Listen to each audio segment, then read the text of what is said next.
This is it. Don't get scared now. We're down to Hawks, Cavs, Pelicans, Clippers for the NBA play-in tournament. Winners get the 8th seed in their conference and likely still lose in the next round. Losers tonight, though, get an early start on Banana Boat season. Welcome to DOS Sweat, presented by DraftKings. I'm Emerson Lotzia, everybody, but DraftKings contributor Matt Meiselman is here to keep me company today because Jessie is lazy. I'm just kidding. She's just pregnant. So, dude, need your help for some best bets. How much do you like the Hawks pulling this off on the road, dude? Take a look at this, Billy. Let's move on over here to the touch screen. Hawks are actually 2-point road favorites, which is just about everything you need to know. It tells you everything you need to know about these guys after they embarrass Charlotte. Well, I was a little scared about a second ago, but after seeing this cool interactive thing we got going on in the studio, I feel a little bit better. But the reason I'm scared is I have been on the Hawks to make the playoffs for basically this whole season. I think they've been an undervalued team. They started off really slow, so we got some decent odds on them. They were plus 200, 250 range to get into the playoffs a couple months ago. But Jared Allen may be back, and that's the reason that it's hard for me to have a really concrete take on this game. I think if we knew that Allen wasn't playing, Hawks -2 might be the fair line. Maybe it should be 3. Like I feel pretty comfortable there. But if Allen's out there, and this is the big thing, if he's out there playing like himself, I actually like the Cleveland side of this game. I think Jared Allen, when healthy, is the Cavs' best player. The problem is we don't know what Jared Allen is going to look like. He hasn't played since early March. He's dealing with a finger injury that I think we just don't have any clarity how much it's going to affect him. So I don't really know what to do here. Like healthy Jared Allen, I think the Cavs might even have the advantage. Not healthy Jared Allen or no Jared Allen, the Hawks have the advantage. So I'm just kind of hoping that Jared Allen doesn't look himself yet and the Hawks can pull this one off. Yeah, Trae Young shot 8 of 24 in that game, too, for the Hawks, who still shot 50% or better from the field and from three-point land, Matty. Yeah, the Hawks' defense looked really good, and I think part of that is actually predictive. Like, when Trae Young's on the court, the defense doesn't do so well in general. But the one thing that's actually helpful, and this is weird to say, but Lou Williams not playing means that Dillon Wright does play or plays a little more than he normally would. And Dillon Wright is the best perimeter defender on this team. So maybe the Hawks don't understand basketball as much as I understand. I'm sure there's something I'm missing here. But yeah. Lou Williams plays a decent amount of minutes off the bench when he's healthy. He won't be available for this game. Dillon Wright is available, and I think that defense with the second unit does help the team a lot. Well, dude, in the West, the greatest never been an all-star before, C.J. McCollum and the Pelicans. They're now, they're 4-point dogs in L.A. After Wednesday's victory, though, over the Spurs, bro, McCollum said it was the start of something special. So special enough, Matty, to win outright tonight, or maybe just cover, or neither? What are you feeling? I spent a few minutes trying to come up with an interesting take for this game this morning, and it's just so hard for me to have one because this line just seems perfect. Like, I think this is the fair line. So the Clippers have home court, and they're the slightly better team, and I think -4 is just accurate. So if the question is, can the Pelicans pull off the upset? Certainly yes. I think they're definitely live for this game. But is there a bet that I would make for this game? I think over in props land, or maybe for one of these teams in the next round, if they happen to win, sure, like there's some stuff that's interesting there. But I think that the odds makers did their jobs well here, and 4 is just what the line should be. So I think there's a lot more that's bettable with the Eastern Conference game. With the Western Conference game, I think that the market is just pretty efficient here. And I know like people are falling asleep listening to this type of analysis, but it's just, this is what it is. I think the line is perfectly fair. I can't be honest and say that I like either side of the game on the spread. Okay, but the season series went to New Orleans. I mean, that was 3-1. And then the Clippers, the only game that they won, like back in April, they had to drain 21 threes in order to get that win. Yeah, it's just these two teams in particular are weird because they are so different right now from what they were throughout the season. I mean, we didn't have Paul George for the vast majority of Clippers games this year. True. We didn't have CJ McCollum for the vast majority of Pelicans games. And then even the ones where McCollum was playing, there were other players in and out of the lineup. J-Val was hurt down the stretch. So Luke Kennard may not, I think we already know is not available for this game. So these rosters have been shifting around so much throughout the year. I don't know how much we can look into the sample that's happened so far this season. All right, dude. Not to mention the massive rebounding advantage that New Orleans has over LA. Showed up in like every game of that series. All right, so you kind of teased it a little bit because you're a professional, but give me overall, like maybe another prop or two which interests you tonight. Yeah, I think 2 points unders are somewhat appealing, one in each game. So Brandon Ingram, I think if you look at the way that he played in the first playing game for the Pelicans, you might say Ingram was in foul trouble and he still got into the mid 20s in points. He didn't even reach 30 minutes. So over 24 and a half in theory should be good if he doesn't get in foul trouble. But I actually like the under on 24 and a half for Ingram. And I just don't think he can be as efficient as he was against the Spurs. He shot 11 for 19 in that game. The Clippers are much better defensively, and I think Paul George is probably the guy who will be tasked with guarding Brandon Ingram. There's no one on the Spurs that's like that. He was able to shoot over whoever was on him. The Spurs just don't match up well with his length. I think the Clippers match up much better. The Clippers are just a better defensive team overall than the Spurs are. And I think they play a slower pace. So it's just not going to set up as well. I think it's a worse game environment for Ingram. And then the other one, just a quick answer here, but Bogdanovic, game time decision, should play. But I am a little worried about his minutes. So 17 and a half points there, I think, is a little too high. I would lean towards the under there. I think they're a little cautious with him right now. His effectiveness might be limited if he's on the court for too long. The Hawks are a really deep team. They can just play other guys. So maybe Bogey only plays mid to high 20s in minutes, instead of the 30 or so you would need for him to go over that point total. And Matty, I know we talked a little bit about it yesterday. Do you still believe, like, out of these four teams right now, like the one that could advance and actually give a top seed the biggest headache is the Hawks? Yeah, absolutely. So I am worried that Jared Allen I think he probably will play and be somewhat limited. That's my guess here. I think the Hawks should win anyway, as long as it's not full strength Jared Allen. But let's just assume that they've already won and we have a 1-8 with Miami and Atlanta. I don't think the Hawks are that much worse than the Heat. I think that the Clippers and Pelicans are solid teams too, but like we talked about yesterday, they're facing Phoenix, and Phoenix is so much better than Miami. Phoenix is potentially the best team in the NBA. I'll keep the Celtics out of this conversation, but in the Eastern Conference, like, the Heat are not the best team. And I think the Hawks, with a fully healthy roster throughout the year, we would have seen them middle of the pack in the East, not an 8 seed. And then we have the chance to get John Collins back for the first round. So yeah, I don't even think that the Heat should be favored more than 60-40. Like, if the Heat are minus 200 or minus 250, minus 300, I think that line would be twice what it should be. Like, the 100 to 150 range is more where I would put the Heat. So all of that is to say, yeah, I definitely think the Hawks can pull off an upset. Granted, they win this game first, but yeah, I think they can beat the Heat. All right, dude. And before you take off, there is a 2-game play in DFS slate available in the DraftKings lobby. So who do you think would make for the best play in tonight's games? So this is hard because of the Jared Allen situation, and my answer may change later in the day once we find out if he's in or out. But I think in terms of DFS picks, the Cavs players who are around Jared Allen. So I'll lay this out how I think it's going to go. I think Allen will start, and I think people will be scared to play other Cavs because he takes a lot of their playing time. We may even see Karis LeVert move back to the bench with Evan Mobley sliding down to the 4. And I think in that scenario, LeVert becomes pretty interesting at $6,500 because I don't see a way that Jared Allen is able to stay on the court for his normal workload. I think he is going to be fairly ineffective on offense. His defense shouldn't matter if he has a finger injury. For defense, he can still stay in front of people and block shots. But on offense, I think they will need LeVert to do more off the bench. And if he's having his minutes staggered with Darius Garland more than normal, maybe he has the ball in his hands more when he's in the game. So I think LeVert's ownership comes down if Allen starts over him. And then I think he may actually have a better chance to do well if he's not playing at the same time as Garland. So LeVert 6,500, probably pretty contrarian for tonight, but I think that's a pretty good play. All right, dude. Good catching up with you. Enjoy the rest of your Friday. Enjoy the rest of your weekend. The weather outside here in New England is absolutely phenomenal. We're going to ask Garion some hard-hitting DFS baseball questions right after this.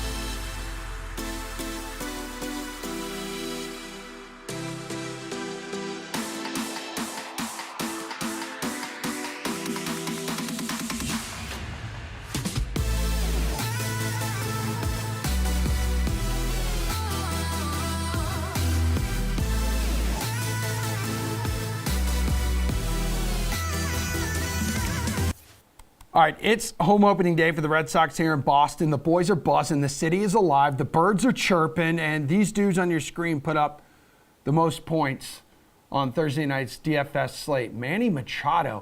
Yo, I was watching that game. I believe he was like a perfect 5 for 5. No, so 6 at bats. I don't know. Did he go 6 for 6? Had 5 hits. No, so 5 for 6, 4 runs, a home run, couple RBI. You know who else was great in that game? One of my best friends, Eric Osmer. He was phenomenal. But you know who's not on your screen right there?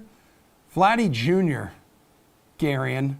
Yeah, the night after he hit 3 taters in the Bronx, you know what he did, Gare Bear? The Yankees handed him his first 4 strikeout game by the Yankees. Okay, that's what happened. Dude, what went wrong? Well, he didn't make a lot of contact. No. Is it the finger? Is it because the finger looked good the other night? Baseball's tough, man. It's kind of the beauty of baseball. No. You hit 3 home runs one night, you strike out 4 times the next night. That's kind of just what this sport is, right? That's why we love it. Yeah, sure. How about another storyline that caught my eye? I'm sure it caught yours as well. That number 9 hitter for the Rangers, taking Shohei Ohtani, sending presents to the people, the first Grand Slam that he's given up.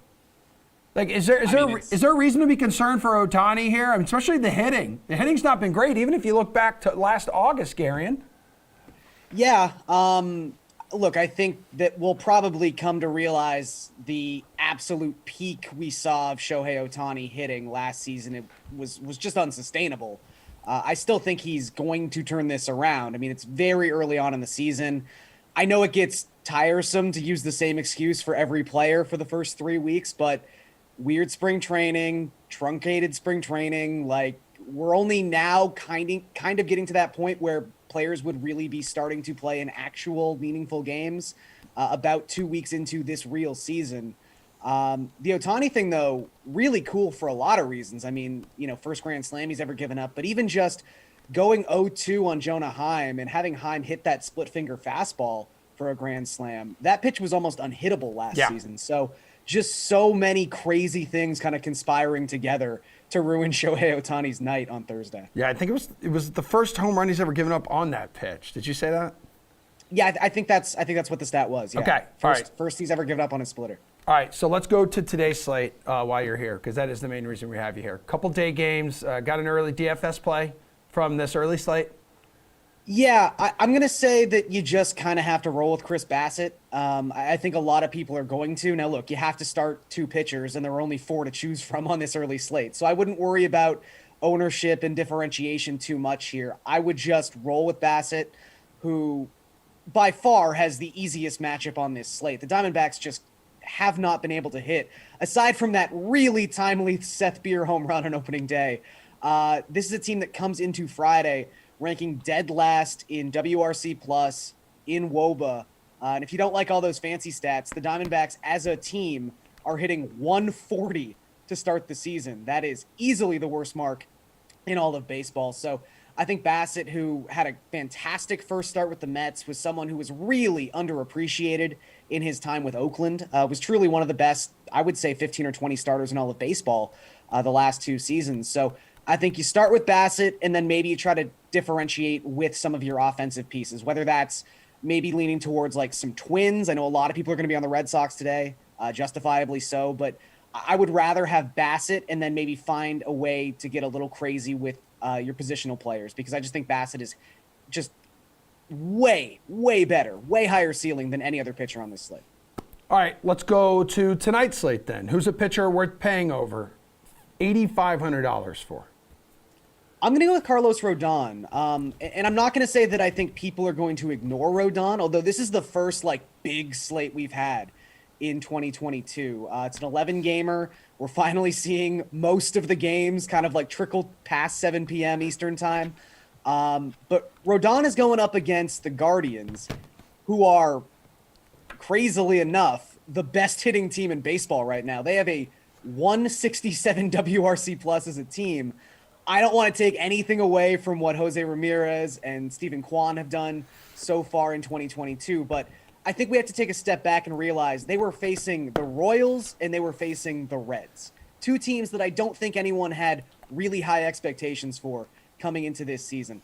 they're going to get their first dose of a really good pitcher tonight in Carlos Rodon, who was just absolutely incredible in his first start for the Giants. I think first and foremost, he checks the box of a pitcher who seems like he's fully built up. He threw 89 pitches in that first outing. I think it's reasonable to assume that he could get to 100 if he needs to in this game tonight. But 60% strikeout rate in that first start. That is unsustainable, obviously, but also at a 23.8% swinging strike rate.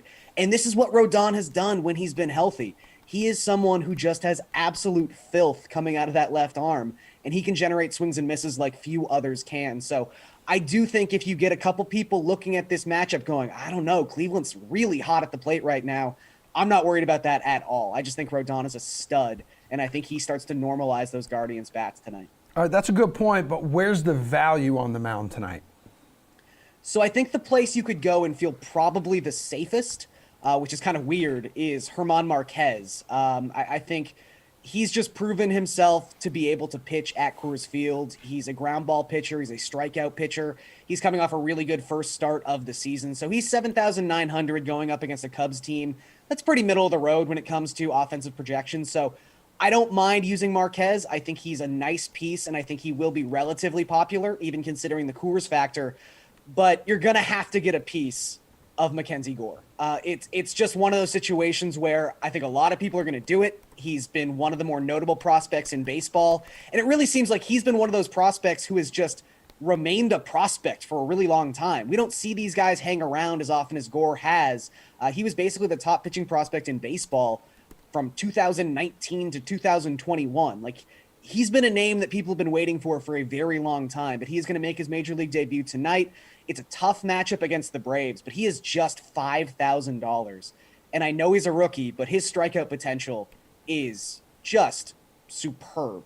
I mean, this is someone who has the ability to throw 98, 99 miles per hour. He had a really good first start of the season in AAA. He threw 5 innings in that contest, so he is also built up like a lot of these guys who are taking the mound tonight. So I'm not sure Mackenzie Gore is going to be someone who walks out of Friday night with 35 DraftKings points or anything like that. Again, I think the Braves are a really good team, but at $5,000 with his upside, that's just not a situation you often find yourself being able to get a part of.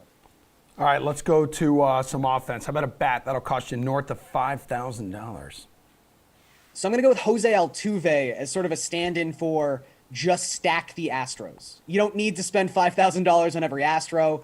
Bregman's 4.9. Yuli Gurriel is 4.1. You can even get like Jeremy Pena at just $2,600. But Altuve is kind of where it begins and ends with the Astros, obviously. He's $5,400, justifiably so. Hasn't been great to start 2022, but this is really a play about Marco Gonzalez for me. Gonzalez, regression was coming for this dude towards the end of last season. He was someone who had a sub-4 ERA, but his FIP was 5.28. His expected ERA was above 5. He gave up a barreled ball in 8.4% of the batters he faced, which was the third highest rate of any pitcher in baseball last season. He gets hit really hard. And we saw in his first start against the Twins where he had just 12 batted ball events. 4 of them were barrels, and 3 of those barrels left the ballpark. That is what can happen in a Marco Gonzalez start. And the Astros, just one of the best teams and one of the best lineups in baseball at hitting left-handed pitching in general. They had a 117 WRC plus as a team last year against Southpaws, which was the best in baseball. So I think the Astros are going to put up some crooked numbers tonight. So try to jam as many of them into a lineup as you can. And if you can fit Altuve, all the better. It's Friday. Our goal is always to send baseball fans home with a smile on their face. So you got to help me out. Give me your favorite value bat on the Friday night slate, Garion.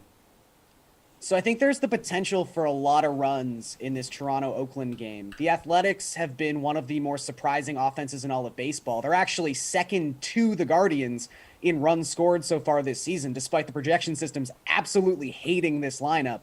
That's probably going to normalize at some point. I don't think it normalizes against Ross Stripling, who is a bad pitcher. Dalton Jeffries is also pitching on the other side of this matchup. He is also a bad pitcher. So I think there's going to be a lot of runs at Rogers Center tonight. Tony Kemp is probably going to hit leadoff for the Athletics this evening. He's got an opposite hand matchup against Stripling.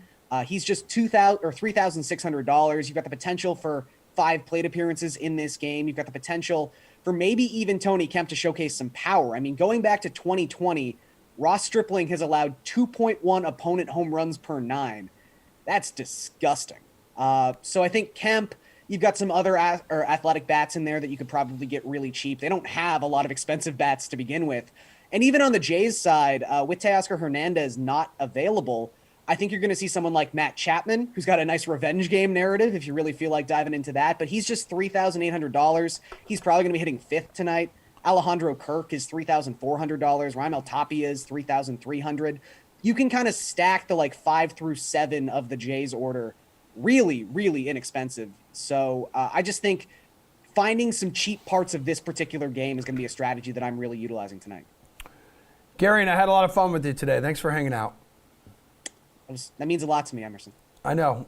If you really would like more entertainment, please stick around for our NASCAR panel because Pierce and Jeff are coming up next, Gary. See you later.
It's a weekend. There's going to be some races on television. One of them is going to be NASCAR. Rubbin is racing, which is why we have our incredible NASCAR panel here to help us out. So it's Pierce Dietrich, it's Jeff Ulrich, and let's update everybody here on the standings.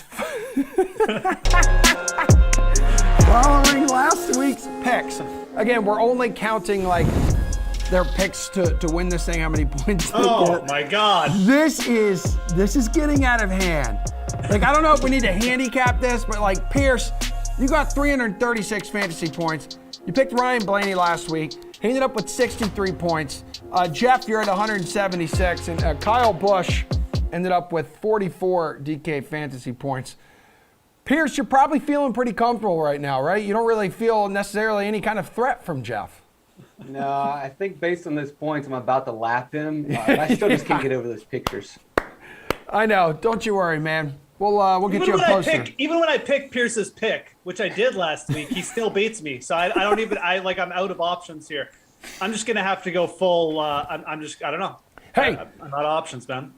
Jeff, I'm a dangerous man right now. You really are. We need to get some favorite DFS and sportsbook plays. Jeff, maybe this could be your week for NASCAR's Food City Dirt Race at Bristol Motor Speedway. This thing is on a dirt track now. I'm gonna start with Pierce on this one though, Jeff, because you may learn something as well. How much does this being on dirt, Pierce, change the strategy that you will have in DFS or even betting? Yeah, it's going to change the strategy quite a lot. And let's be clear, this is not a dirt track. Kyle Larson, who is the king of dirt racing, he couldn't hold back anymore. He let it slip yesterday that this race is a joke. It's a gimmick. They need to take the windshields out of the cars, but NASCAR refuses to do so. Therefore, the drivers can't see. And when you can't see, you drive slow. You also wreck. So random cars, just like last year, will wreck and not finish this race. So random picks will work. I'm sorry, don't be mad at me. This was NASCAR's choice. So picking random guys seems to be the strategy. And so, yeah, Jeff definitely can make a comeback this week if that's the case. That's right, Jeff. You have to feel so good right now. This has your name written all over it. Yeah, it really does, I guess. But this and just to add, they're doing this at night this year as well. It looks like last year there was weather things, so the track's going to be different. There's a new car, obviously, this year on the new track. So all the experience that the guys gained last year, it's basically just out the window again. So even if this does end up being a little bit more of a dirt style race than a traditional dirt race. I don't know. Like, it's still going to be just like its own thing. So yeah, super random. There's like basically no track history you can go off of. And I don't know. I mean, as the saying goes, pick the best players, I guess, and see where the chips fall. Okay, so going off of that, Kyle Larson back on top of the salary board. Pierce 11-2. Last week's winner, William Byron, is sitting at 10K, so one of 5 drivers north of $10,000. Like, is this a week? It doesn't sound like this is a week where paying up makes sense, does it? Actually, it does kind of make sense, and Jeff's right. Just pick the best drivers. This isn't really a dirt track. It's not much different than the regular concrete track, just slower. So the cars that have been fast this season should be fast again this week. William Byron has been one of the best drivers this year. He actually ran well here last year, if that means anything. He was inside the top 5. And another example of this not being a dirt race, Byron has no dirt experience, and he was one of the best drivers at this track last year. I like Kyle Larson, not because he's a dirt racer, but just because he's one of the best drivers. Now, the problem is everyone is going to play him because he has all this dirt experience, and his ownership is going to be sky high, and it's not going to give him any advantage whatsoever. And it might be a disadvantage because we've seen some of these dirt trackers try to do different things, and it usually just holds them back at this racetrack. So I'll gladly fade Larson because of his ownership. All right, Jeff, is your strategy to fade Larson as well?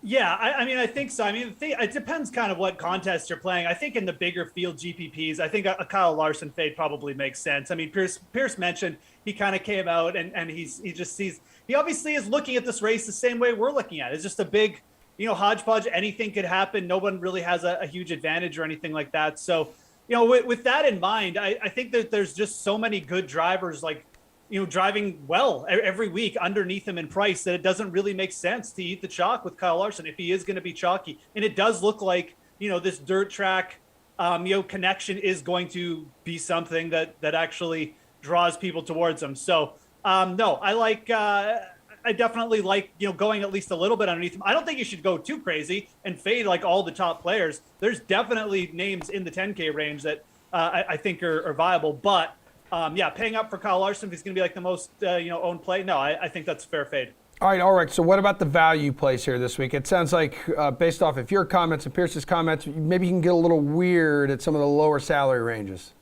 Yeah, you can. I mean, there's a couple names. I mean, I think there's a lot of names here that pop out. I mean, one name that I found when I was doing my NASCAR research, Todd Gillian. He's got 3 top 5s on dirt tracks. Now we know it's not like a dirt track, and this is like truck races we're talking about, but he has had one of those top 5s at Bristol, which I guess is kind of nice. So that's one like mega cheap play that stood out. Austin Dillon is another.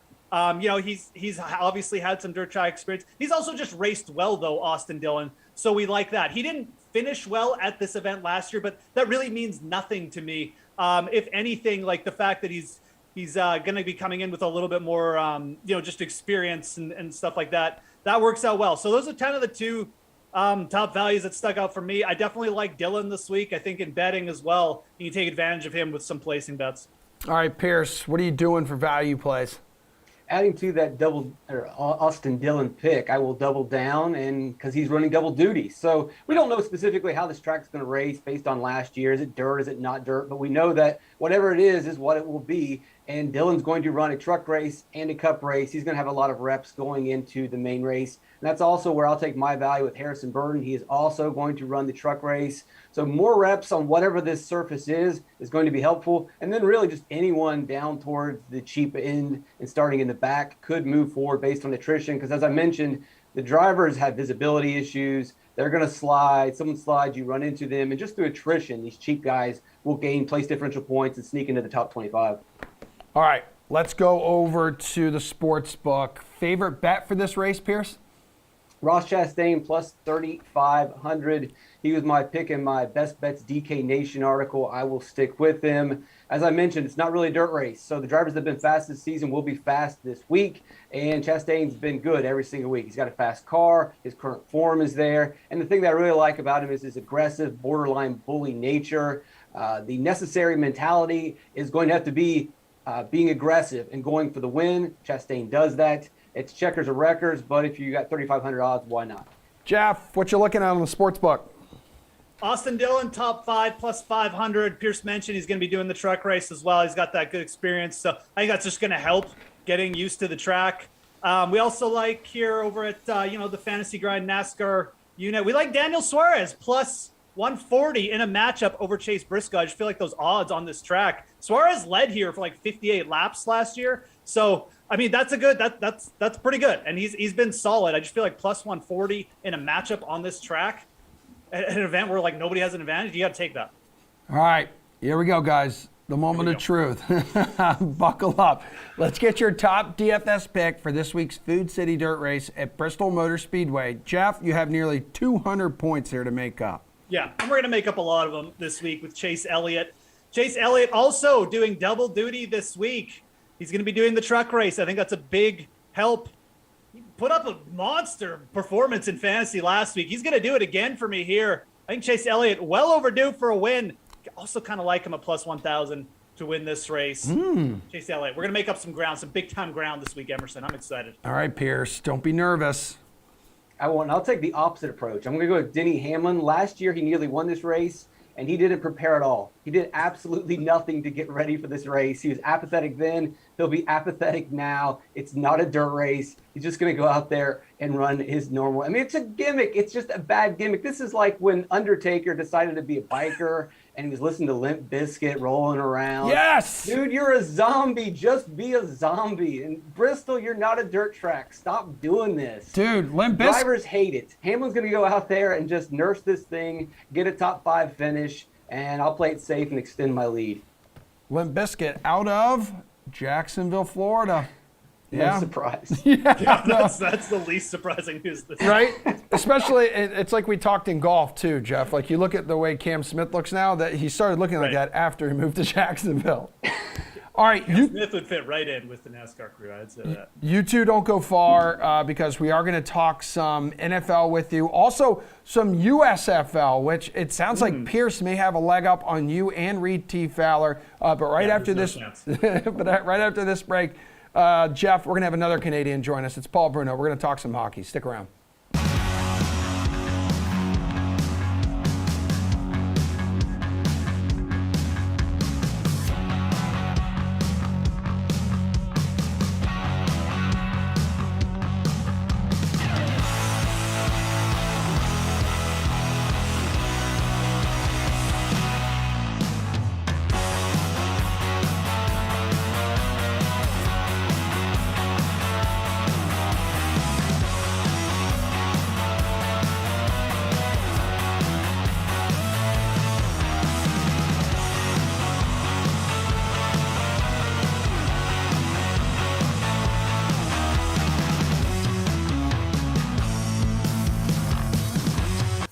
Take a gander at a couple hockey teams in the NHL that won last night. So you got the Penguins 6-3 over the Islanders, Lightning 4-3 over the Ducks. Those are two teams, by the way, Penguins and Lightning, clinching playoff spots. Bruins and Flames both blew their chance. Bruins are on a skid right now, Paul Bruno of RotoWire, so that's 3 losses in a row. And then the Flames getting crushed by the Golden Knights 6-1. So did you anything catch your eye last night around the NHL? It was a big slate, dude. It was that last game that you mentioned, Las Vegas serving notice that even though they're on the fringe of playoff contention, if they get in, they're going to be a scary out. They beat up on Calgary in their own rink, and it wasn't close. The score flattered the home side. And Jacob Markstrom not playing very well for them of late. He got pulled twice this week, too. So a little bit of cause for concern in Cowtown. All right, so now tonight, much different slate, just 2 games. So, Paul, I think we talked to you earlier this week and there was just 1 game on the slate, but one like this in which there's 2 games, like what is your strategy here on a small slate? Well, you got to lean on line stacks. You can actually go full line stacks here, a couple of instances, and that could account for your entire forward complement. That means you can afford to put up some big guys with high salaries, and they'll be offset by usually a cheap winger in the mix as well. So that's one way to go. And I also like to go big on defense with at least one of my picks there too on a short slate. All right, so then from that to this, favorite DFS play at center. Who are you rocking with? I like Alexander Barkhoff, $8,700 the price tag against a Winnipeg team that's missing Mark Scheifele. The Panthers center is rolling. He's got 17 points in his last 10 games played, and this team is outscoring everybody on a nightly basis, and he's usually in the middle of it. Winnipeg's defensive structure is a little bit lacking of late too, so it's a good fit. And I also like a shoot first center on a short slate, so I'll add Brock Nelson, who has 9 points in his last 10 games played. I know Carey Price is starting, but I'm going to be the contrarian and say the Islanders are going to win this one anyway. And Nelson's had a strong second half. He's got a nice matchup against Montreal, costing $5,900. All right, take me to wing. You do the whole stacking thing? No, I'll mix it up for you a little bit. I'm going to go Jonathan Huberdeau. Doesn't get mentioned enough when we talk about top scorers in the league, Emerson. He's tied for second in the whole loop and has 7 goals, 17 points in his last 10 games played. 38 shots on goal, which is a mittful for him. He's usually a pass first guy, but he's firing right now, costing $7,700. In the same game, I like Nikolai Ehlers, one of the Jets' top guns, is on a tear since he came off the IR. He cost $6,700, despite the fact he's scored 46 shots on goal in his last 10 games played. He's got 13 points. And finally, the Islanders' Matthew Barzal has also improved his scoring of late, particularly in the second half. He's got 8 points in his last 10 starts, and nobody's noticing, which helps explain the $4,600 price tag there. Who's your blue line bro tonight? On the blue line, I like Josh Morrissey, the power play quarterback in Winnipeg. He's been very visible in the last 10 games, 6 points, 27 shots on goal, but also 21 blocks. So he's doing it at both ends of the ice, and it's no wonder his DK total is averaging over 11 per game in the last 10. And in the same game, I like Jeff Petrie, who's getting more ice time, and he's active at both ends all the time. He's got 33 blocks. It's crazy in the last 10 games played. That's nuts. And he's also a big-time scorer, so no wonder he's over 12 points a game in his last 10. Cost $4,500. And then I'm looking at Florida. It's all about stepping up to fill up Aaron Ekblad's minutes over here. And the guy who's doing it best is Gustav Forsling with 4 goals and 8 points, 35 shots on goal and 12 blocks. He's averaging almost 13 points a game on the DK slates. He comes in at only $3,900 tonight. Get us out of here with your favorite bet on a very short slate. 2 games. Give you one for each game. I expect the Panthers to roll here and take the -1.5 and the under for 6.5 total. That's a bit of a parlay for a plus 320 payoff. In the other game, I like the Islanders. Bit of a contrarian play, as I said, but they're 22 points ahead of the Canadians in the standings. Take them -1.5 on the puck line for a plus 160 payout. Paul, fantastic as always talking to you, my dude. Enjoy your weekend. We'll catch up with you on Monday. Happy Easter to all your listeners, pal. That's right. Right back at you, dude. Hopefully my wife got me some chocolate. I love chocolate. Nice. Especially the chocolate eggs, Reese's chocolate eggs, the best shape out of all of them. Okay, NFL, USFL. You can play it on DraftKings, DFS. You could bet it. Let's go. We'll talk about it with Reed, Pierce, and Jeff right after this.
Man, quarterbacks have all the fun. They make all the money. Derek Carr, the latest to join the top 5 and highest paid quarterbacks after his recent extension, around 3 years.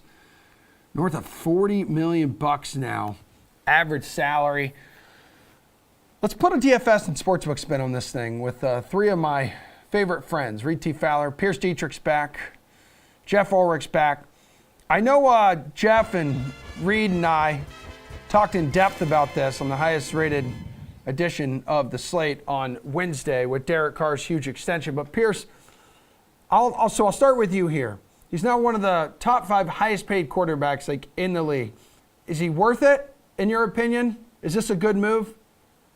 Yes, he's worth it because it's not really about quality, right? Price is determined by supply and demand. NFTs aren't intrinsically priced. Sneakers aren't worth $1,000 because they're tailor-made with exotic leathers. DK's trading at $16.51, not because of Emerson's smile. It's a supply and demand thing.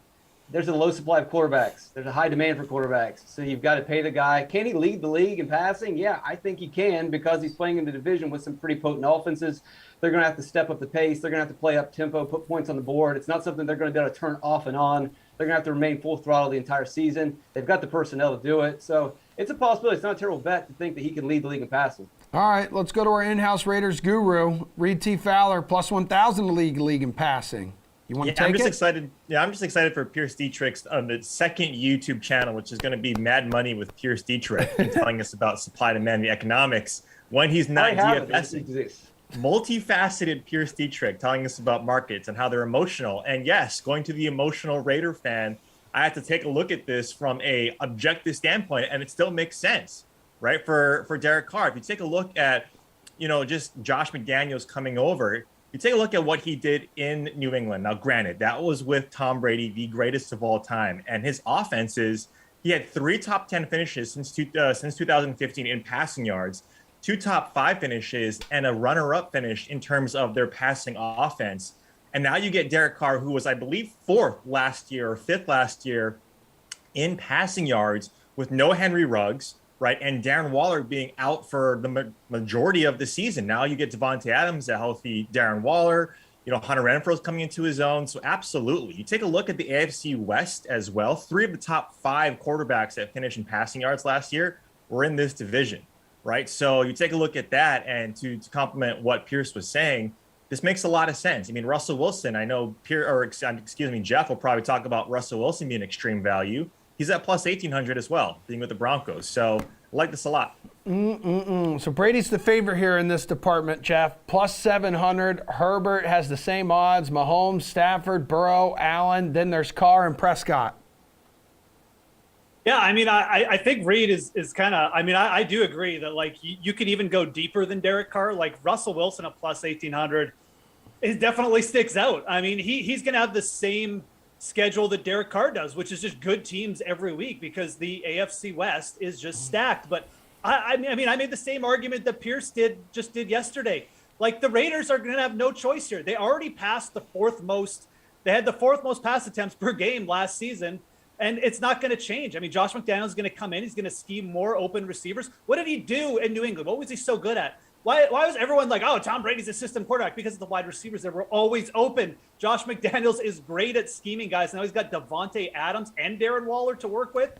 You kidding me? I don't mind this bet at all. And I'm not even the biggest Derek Carr fan. But I think you can target Derek Carr and Devontae Adams as leaders this year in their respective divisions, especially in the yardage department, because I think this team is going to have to throw a lot. I think they're going to still be behind, and they're just, even if they're good, they're going to be involved in shootouts against these quality AFC West teams. Damn, look at Trevor Lawrence at plus 2,800. That's not bad. Yeah, I heard look that. at him. Yeah, that's what I'm saying. I'm looking at him. William Dafoe is going to have more passing yards than Trevor Lawrence. But don't touch. Well, Baker Mayfield's like the complete opposite of Derek Carr right now. He is miserable. He says he feels disrespected by the Browns. Cleveland has 4 quarterbacks on the roster right now, especially adding Josh Dobbs. All right, so Baker's time in Cleveland is obviously done.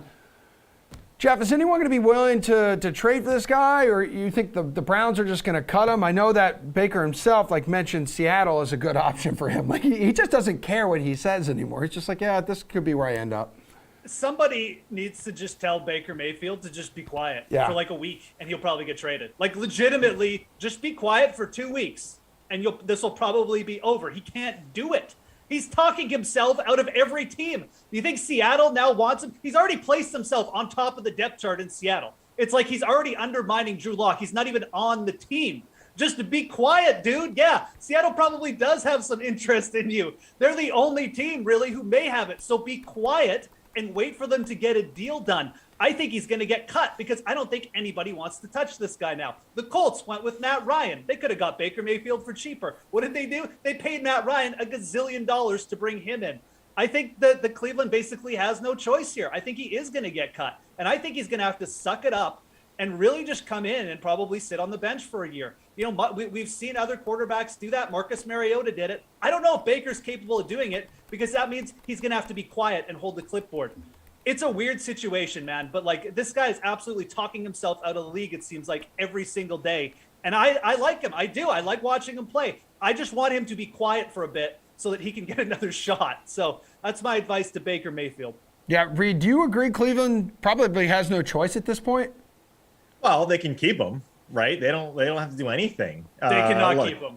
No. Look, they from an organizational standpoint. I know we're talking about economics, and Pierce he's taking us to school here. But he's due $18.8 million. Now he's already factored into the cap, right? So it's not a knock against their cap hit because he was already factored in that.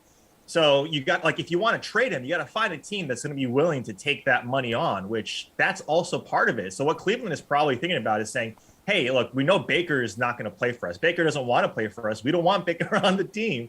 So they're in between a rock and a hard place into trying to get the most out of Baker Mayfield right now. And they're probably looking to what Jeff was just talking about, saying, hey, Baker, be quiet, and we'll try and get you the best, being in the best position possible. Cleveland probably has to tie in a late round, like a 6th or a 5th round draft pick, or if maybe even a 4th, which is astronomical in terms of Baker Mayfield, to get him off the books. But if they cut him, the only issue, though, Jeff, is, and I agree with you that that's probably the best route, is that he'll probably stay in division, right? And maybe go to Pittsburgh and have a nice little QB battle with your boy Mitch Trubisky and take it to the Browns twice in that same division, right? That's the only issue, is that he'll probably want to stay in division because this guy is petty, right? He is petty if he's going on podcasts saying he was disrespectful. Look, if you're the Cleveland Browns, I think you're fine with Baker Mayfield staying in the division, getting to play him. At this point in his career, with what he's shown, I think you're fine with that. So it's fair. It may happen, but I don't think that's like a huge concern in the Browns front office right now. Pierce, who would want this guy? It's probably going to be Seattle, and I agree with Jeff. He does need to stop talking, but it's Baker Mayfield. This is what he does. He talks. At least, he's not talking into the money phone like the former Cleveland quarterback. Things could be a lot worse. We're giving Baker a hard time. Do we remember who was there before him and the issues that they were dealing with? And I'll defend him a little bit. He was dealing with injury. His offensive lines had injury problems. He had a prima donna at wide receiver that didn't play very many games. As he mentioned, he's dealt with 4 different offensive coordinators. Yeah. I wouldn't quite give up on him yet, although Cleveland needs to get him out of town as soon as possible, and they're just going to have to cut him. Everybody knows that they're going to have to cut him. That's what Seattle's waiting for. Seattle's just waiting for him to get cut. They will pick him up, and he could fit nicely into that offense. We'll see. But he's got to get out of town. You got to change the locks or something because he is hurting that team. Yeah, Cleveland. He was 1 win away from the Super Bowl 2 years ago. I mean, he can play. Absolutely. I'm not debating that. It's just like, you've got to reset here, pal. I mean, Cleveland has not been in a rush to deal him. Also, in that video clip that was making its rounds, I wasn't even really listening to what he was saying because his dog is just like passed out with all 4 of its legs like sticking up in the air. So I'm like, can you just repeat everything you said for the past 20 minutes? What about his plus 1,400 odds, Reed, for like comeback player of the year? Like, would that be a viable option in your mind? Let's say if he ended up in Seattle, or like which team would he have to end up with in order for you to consider those odds? Yeah, a team with every single position, like all the wide receivers. Thank you, appreciate that. No, I don't think it's a good bet. And side note, Emerson watching a dog video is like a cat watching a laser pointer. It's like it's unbelievable. But how do you go? This bet I don't think is viable. It's this is chalk doing with Derrick Henry at plus 300. Similar to Cam Akers, right? Both of these guys came back in the playoffs, so they're getting a full offseason as if it was a normal, quote unquote, normal offseason. But this is a quarterback, like almost every other award. It's a quarterback award, right? You take a look at in the span of 2008 to 2013 or 14, they're all quarterbacks. The last 4 to win this award were quarterbacks, and the only other position over the last 10 years is Rob Gronkowski at tight end, and a couple of wide receivers. And that's where I'd probably go to value. I think Robert Woods is intriguing at plus 1,200, right? He goes to Tennessee. A lot of guys are going to be, that defense is going to be keening on Derrick Henry. A.J. Brown is always hurt. He's always banged up sometime, somewhere. And Robert Woods has something to prove. And he's still a guy. Bobby Trees is still a player who has a lot of pop in his step. So at plus 1,200, if it's not one of these quarterbacks or Derrick Henry, I think Robert Woods is intriguing. All right, Jeff, very quickly here. I want to get to USFL. Yes. Yeah, no, I mean, let's just go to USFL. Okay, I you really want to? don't have- Yeah. No, that's fine. That's fine. And so let's chase or fade here because USFL, it starts, guys. We're going to have real football back on our screens. It's the inaugural season, and DraftKings announced this week, Pierce, because I've seen articles from you. You are all over the place. You are so talented. We love you. That we will have USFL DFS contest for this season, which starts tomorrow. New Jersey Generals taking on the Birmingham Stallions. Slightly different, too, Pierce, from NFL with DFS. So you're going to have a quarterback, running back, 2 wide receiver tight end slots, 2 flex spots, and a DST. So help me out here, Dietrich. How are you approaching? How are you approaching this USFL season? Because I am struggling to follow along. Dietrich has gone deep in the annals of USFL.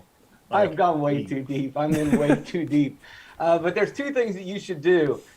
So I've read everything that is out there, and there's limited information for people to create articles and videos based on. So what has happened is every article and every video mentions the same exact players, and we don't know what any of these roles are really going to be. So strategy 1, fade these guys that everyone is playing. Strategy 2, no one at all has mentioned defense. Everyone is saying, I'm going to play this guy and that guy, and in no video and not one article do they think about the defensive matchup. Imagine that. Fantasy football, and we don't look at any of the matchups. So one of the things that you can do to separate yourself is try to look at some of these defenses and decide who's good and who's not, and then target them. So fade the chalk, and then try to look at defenses to build your matchups. Is that right? Well, Jeff, Michigan Panthers quarterback Shea Patterson is the highest salary for week 1.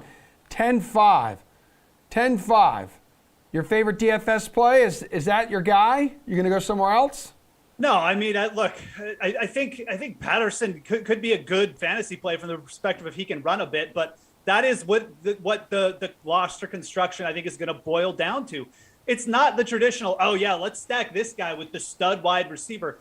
Like you can stack here, but these teams, it's going to be ugly. Pierce mentioned defense. Yeah, I think I would be taking a lot of the unders here. Again, if some of these teams get over 200 passing yards, it's going to be a good day. There's going to be very limited situations that you're going to be wanting to actually stack and say, okay, this team is really set for a big offensive workload here.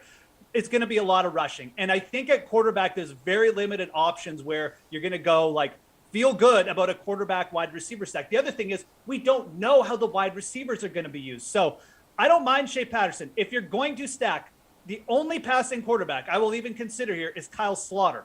And you can pair him with a couple different guys there, Poindexter, Tawan Taylor, both good options. And Slaughter is the one pocket passer here who we actually have some data on. But if you're not going to go with him, you can go with Patterson. You can go with another rushing quarterback because the rushing yards on offense is really what you want to target, in my opinion. Don't get sucked in to the traditional, we're going to get a 400-yard passing day. It's most likely not going to develop at all in this league. Reed, you are a former CFL expert for us, so tell me who your USFL guy is this weekend. Yeah, no, I like what these guys are saying. Jordan Ta'amu is probably going to be the most, the heaviest, that's not even a word, heaviest rostered player in this on this slate because of what Jeff just talked about, right? He was a rusher in college, but my favorite guy is Derek Willis. You talk about Tampa Bay. Tampa Bay, again, has the best offense, right? Not even the Buccaneers, but now, in the USFL, that's probably the one guy. Look, Eli Rogers was drafted first on this team, and he was just cut by this team. And now you get Willis, who's at $6,600. He's massive. He's 6'4", 220 or 210. And if you look at all his measurables, it's fantastic. He's a big receiver with a great burst. And you're probably getting the best stack, right? So Willie's is probably my favorite, and Tampa Bay is probably the odds-on favorite to win this whole thing. All right, we're out of time. We had a really fun time with you guys today, though. Thanks for hanging out When with is us. our full show USFL preview where we just do USFL? Yeah, talk to Glenn, and remember, NFL draft out. If you- USFL in. if you follow like Reed's strategy, if you bully our producers, you will get what you want. Just keep that in mind. Also, anyone watching, you can bet USFL on the DK Sportsbook as well. So that's it. That's our show. We got Madden kicking off at high noon. Let's see who's on the slate tonight. Lamarca and Bukes. They're talking some baseball. A lot of baseball games for the next 7 months. All right, everyone. We'll see you later. We'll see you on Monday. Bet under